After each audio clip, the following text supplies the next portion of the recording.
खबर का रुख कर रहे हैं जो कि भोपाल से मिल रही है। सीएम शिवराज सिंह चौहान बीजेपी दफ्तर पहुंचे हैं।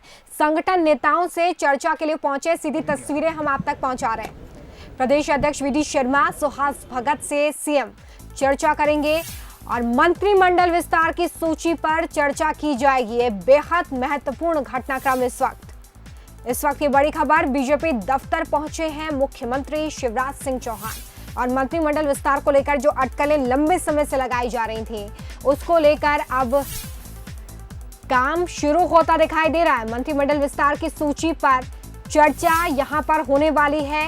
ये कयास लगाए जा रहे हैं। प्रदेश अध्यक्ष वीडी शर्मा और सुहास भगत से सीएम खुद चर्चा करेंगे। संगठन नेताओं से भी चर्चा करने के लिए सीएम यहां पर पहुंचे।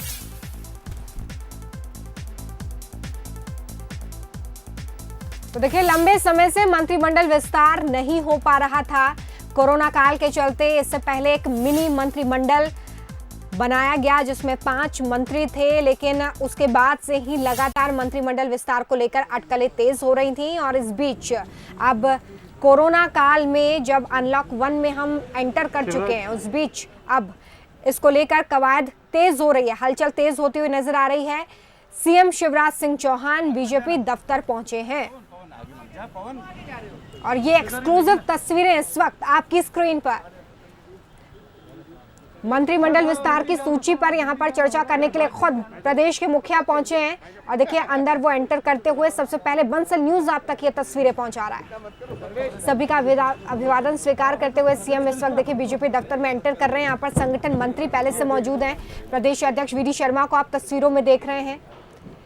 कुछ बातचीत यहाँ पर हो रही है। सुहास भगत से भी सीएम चर्चा करेंगे। साथ ही संगठन के तमाम नेताओं से एक सार्थक चर्चा, जिसके बाद अंतिम मोहर इस पर लगाई जाएगी।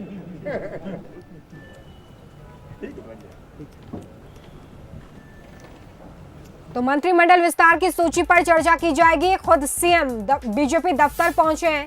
तमाम संगठन के जो नेता हैं वो इस वक्त बीजेपी दफ्तर में मौजूद हैं। खुद प्रदेश अध्यक्ष वीडी शर्मा भी वहां पर मौजूद हैं, जैसा कि तस्वीरें हमने आप तक पहुंचाई, और सुहास भगत भी यहां पर मौजूद हैं जिनसे सीएम अब चर्चा करने वाले हैं। मंत्रिमंडल विस्तार जिसमें अब कई नामों को जगह दी जाएगी। लगातार इससे जुड़ा हर अपडेट बंसल न्यूज आप तक पहुंचाता रहा है और अब देखिए इस वक्त ये सबसे बड़ा अपडेट है कि मंत्रिमंडल विस्तार की सूची पर ही चर्चा करने के लिए सीएम खुद पहुंचे हैं। सीधे हम बीजेपी दफ्तर का रुख कर लेते हैं। हमारे साथ तो जुगल किशोर विशेष संवाददाता लाइव जुड़ चुके हैं। जुगल, क्या हालचाल है? वहां पर खुद मुखिया पहुंचे हैं। जी हाँ, देखिए, निश्चित रूप से इस समय का जो भी घटनाक्रम हम अगर देखेंगे तो उसको यही माना जाएगा कि मंत्रिमंडल विस्तार को लेकर जो मैराथन बैठक चल रही है लगातार बीजेपी संगठन और सरकार के बीच में, उसी का ये एक हम कह सकते हैं कि इसी सिलसिले में मुख्यमंत्री शिवराज सिंह चौहान बीजेपी कार्यालय पहुंचे हैं। हमारे साथ बात करने के लिए मीडिया प्रभारी लोकेंद्र पार्षद जी हैं। लोकेंद्र जी, पूरा घटनाक्रम सुबह से शाम तक अगर हम देखें तो मंत्रिमंडल विस्तार की कवायद जो है उसी के इर्द गिर्द घूमता आज दिख रहा है पूरा कार्यक्रम। जुगल जी, आपको बहुत स्पष्ट होगा, मुख्यमंत्री जी स्वयं भी बता चुके हैं कि इंतजार की घड़ियां लगभग समाप्त हो रही हैं। बहुत जल्दी मंत्रिमंडल का विस्तार होगा और वो समय लगभग आ भी गया है। और ये भारतीय जनता पार्टी अपने आप एक परिवार है बड़ा। पूरा परिवार बैठकर तय करता है कि कौन सा संस्कार कब होना है। इसलिए सभी लोग बैठते हैं, चर्चा करते हैं। मुख्यमंत्री जी तो लगभग नियमित कार्यालय आते हैं क्योंकि कार्यालय हमारे कार्य का स्थान है। अगर पार्टी को कुछ तय करना है तो कार्यालय में तय करना पड़ेगा बैठ के। इसलिए मिलना जुलना ये तो हमारी संस्कृति है। आगे हम मतलब इंतजार की घड़ियां कब खत्म होंगी? आपको क्या लगता है? इसी सप्ताह अगर मान लिया जाए कि इसी सप्ताह होगा। मुख्यमंत्री जी के दिल्ली जाने का भी अभी चर्चा है कि कल दिल्ली जा सकते हैं। संगठन की तरफ से भी नाम सुझाए गए हैं मंत्रिमंडल को लेकर। ये अंतिम रूप जिसको हम कह सकते हैं वो कब तक दिया जा सकता है? नहीं, उसके घंटे और मिनट तो नहीं गिनाए जा सकते, लेकिन उपयुक्त समय मुझे लगता है कि आ गया है। और वो शीघ्र ही मुख्यमंत्री जी स्वयं भी कह चुके हैं कि बहुत जल्दी ही मंत्रिमंडल का विस्तार होगा। तो आप देखिए, जल्दी सब होने वाला है। ये एक बात चर्चा की जा रही है कि कई नए चेहरे और युवा चेहरे इस मंत्रिमंडल में आ सकते हैं और संगठन भी इसी लाइन पे चल रहा है कि दूसरी पीढ़ी को नेतृत्व दिया जाए, दूसरी पीढ़ी को आगे बढ़ाया जाए। देखो, भारतीय जनता पार्टी के साथ ऐसा तो नहीं हो सकता कि माँ बीमार हो जाए तो बेटे को कमान सौंप दो और बेटा जो है थोड़ा मंदबुद्धि निकल जाए तो फिर माँ को दे दो, बीमार माँ को दे दो। ये भारतीय जनता पार्टी परंपरा नहीं है। भारतीय जनता पार्टी विचार को लेकर पीढ़ी दर पीढ़ी चलने वाली पार्टी है। इसलिए नौजवान भी आएंगे और अनुभवी नेता भी आएंगे, सभी का एक मिश्रण होगा एक परिपक्व कैबिनेट बनेगी, उसके लिए सब काम चल रहा है।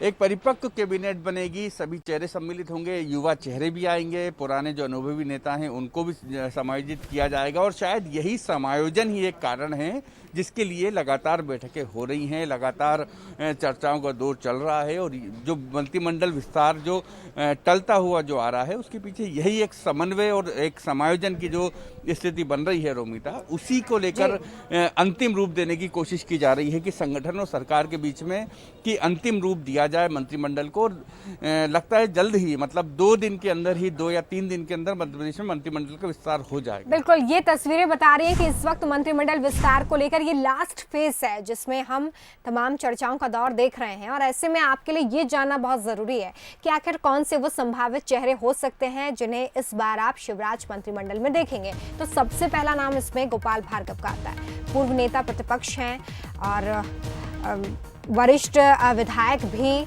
ऐसे में उन्हें कैबिनेट में शामिल किया जा सकता है। हरिशंकर खटीक मंत्रिमंडल में संभावित चेहरे के रूप में देखे जा रहे हैं। इसके बाद भूपेंद्र सिंह की बात करें तो भूपेंद्र सिंह का नाम भी आगे चल रहा है। इससे पहले शिवराज सरकार में वो गृह मंत्री भी रह चुके हैं। जगदीश देवड़ा ये मंत्रिमंडल में इस बार नजर आ सकते हैं, संभावित चेहरा माने जा रहे हैं शिवराज कैबिनेट के लिए। चेतन कश्यप को मंत्रिमंडल में जगह दी जा सकती है, ये भी इस वक्त रेस में नजर आ रहे हैं। इसके अलावा देखिए उषा ठाकुर इंदौर से ताल्लुक रखती हैं, वहीं से विधायक हैं, उन्हें जगह दी जा सकती है।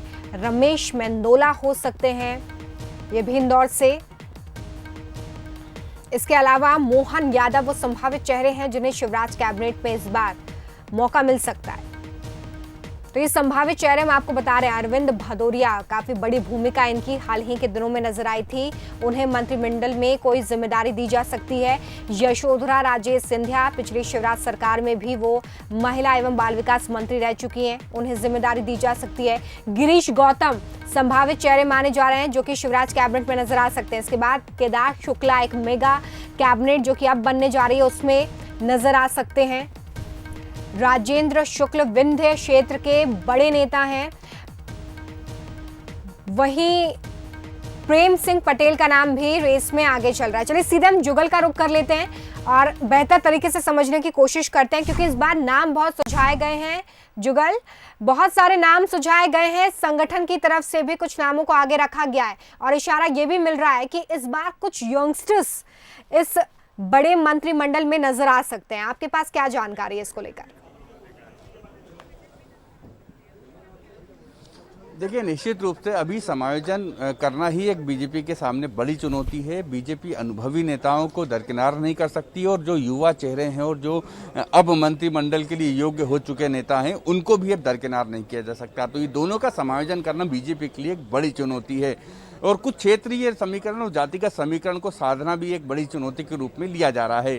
क्षेत्रीय समीकरण की अगर हम बात करें तो विंध्य क्षेत्र ऐसा है जहां पे बीजेपी ने इस विधानसभा चुनाव में बड़ी सफलता हासिल की थी और वहां के जो नेता हैं विंध्य क्षेत्र के उन अनुभवी भी हैं और लंबे समय से चुनाव जीतते आ रहे हैं, जिसमें हम बात कर सकते हैं राजेंद्र शुक्ला हैं, गिरीश गौतम हैं, केदार शुक्ला हैं, नागेंद्र सिंह हैं। तो ऐसे तमाम बड़े दिग्गज नेता हैं। अब इनमें से किसको मंत्रिमंडल में शामिल करना है, ये एक बड़ी चुनौती बनी हुई है। इस तरह से ही सागर संभाग जो बुंदेलखंड संभाग है उसमें भी जैसे एक जिले में 3 मंत्रियों के दावेदारी है, जिसमें एक गोविंद सिंह राजपूत तो मंत्री बन ही चुके हैं, गोपाल भार्गव और भूपेंद्र सिंह के बीच की भी दावेदारी है। तो ये तमाम जो पेच फंसे हुए हैं, इन पेचों को दूर करने के लिए लगातार बैठक चल रही है। लेकिन इतना जरूर तय है कि कुछ बड़े चेहरे इस मंत्रिमंडल से ड्रॉप किए जा सकते हैं, उनको संगठन में काम करने के निर्देश मिल सकते हैं और कुछ नए युवा चेहरे और चौंकाने वाले चेहरे भी इस मंत्रिमंडल में शामिल हो सकते हैं। जिसे चर्चा यह है कि भोपाल से विष्णु खत्री का नाम सामने आ रहा है कि विष्णु खत्री को मंत्री बनाया जा सकता है। मोहन यादव जो पहली बार के मंत्री होंगे उनको मंत्री बनाया जा सकता है। नए चेहरों में अरविंद भदौरिया पहली बार मंत्रिमंडल में शामिल हो सकते हैं। तो ये कुछ नए चेहरे हैं, लेकिन पुराने चेहरों को बिल्कुल दरकिनार कर दिया जाएगा ऐसी स्थिति नहीं है। उनके अनुभव का भी लाभ लेने की कोशिश की जाएगी, लेकिन क्षेत्रीय समीकरण और जातिगत समीकरण इसका बेहद ध्यान रखना होगा। जी बिल्कुल, बहुत शुक्रिया जुगल इस तमाम जानकारी के लिए। तो देखिए, अभी बहुत सारे संभावित चेहरे हैं, लेकिन बैलेंस बिठाकर और अनुभवी नेताओं के साथ साथ यंगस्टर्स को कैसे मंत्रिमंडल में जगह दी जाती है ये जरूर देखना होगा। और इसी के लिए यह अंतिम फेज जो है, अंतिम रूप जो इस मंत्रिमंडल को है वो दिया जाना है, जिसको लेकर आज खुद सीएम पहुंचे हैं बीजेपी दफ्तर।